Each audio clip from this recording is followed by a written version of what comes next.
बिहार विधानसभा चुनाव की रणभेरी बजने में महज कुछ दिनों का समय बच गया है। ऐसा माना जा रहा है कि चुनाव की तारीखों का ऐलान 6 अक्टूबर 2025 के बाद कभी भी हो सकता है। इलेक्शन कमीशन ने राज्य सरकार के विभिन्न विभागों को 6 अक्टूबर तक सरकारी अधिकारियों और कर्मचारियों के तबादले की प्रक्रिया पूरी करने का निर्देश दिया है। आयोग ने मुख्य सचिव को एक पत्र लिखकर 6 अक्टूबर तक तबादला और पदस्थापन से संबंधित रिपोर्ट भी सौंपने को कहा है। बता दें कि चुनाव आयोग के इस निर्देश से यह साफ संकेत मिलता है कि विधानसभा चुनाव की घोषणा अब इस तारीख के बाद यानी 6 अक्टूबर के बाद कभी भी की जा सकती है। कुल मिलाकर कह सकते हैं कि बिहार विधानसभा चुनाव की तैयारी अब अपने अंतिम चरण में पहुंच गई है। इसके साथ ही यह भी कहा जा रहा है कि 2025 विधानसभा का चुनाव 2 से 3 चरणों में संपन्न होगा। तबादले को लेकर खास निर्देश। चुनाव आयोग ने चुनाव की निष्पक्षता सुनिश्चित करने के लिए तबादले और पदस्थापन को लेकर सख्त निर्देश जारी किए हैं। इसके हिसाब से नियम कुछ इस तरह से हैं। गृह जिले में तैनाती नहीं।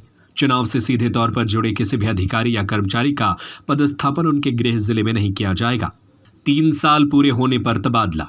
जिन कर्मियों का कार्यकाल 30 नवंबर तक या उससे पहले एक ही स्थान पर 3 साल या उससे अधिक का हो रहा है, उनका अनिवार्य रूप से तबादला किया जाएगा। किन पर लागू होगा यह निर्देश? यह निर्देश जिला स्तर के सभी निर्वाचन पदाधिकारी, उप निर्वाचन पदाधिकारी, निर्वाची पदाधिकारी, सहायक निर्वाची पदाधिकारी, प्रखंड विकास पदाधिकारी, तहसीलदार, जिला स्तर के अपर समाहर्ता जैसे अधिकारियों पर लागू होगा। पुलिस विभाग में भी अपर पुलिस महानिदेशक से लेकर इंस्पेक्टर तक के पुलिस पदाधिकारियों तक पर यह आदेश लागू होगा।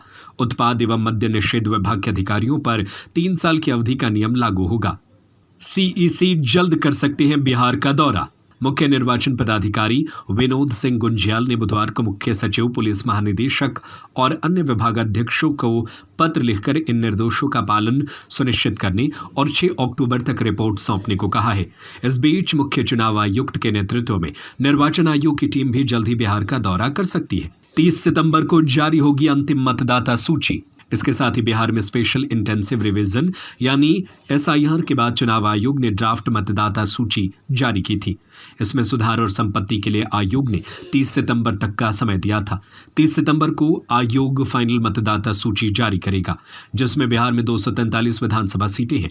6 अक्टूबर के बाद इन्हीं सीटों पर चुनाव की तारीखों की घोषणा होगी।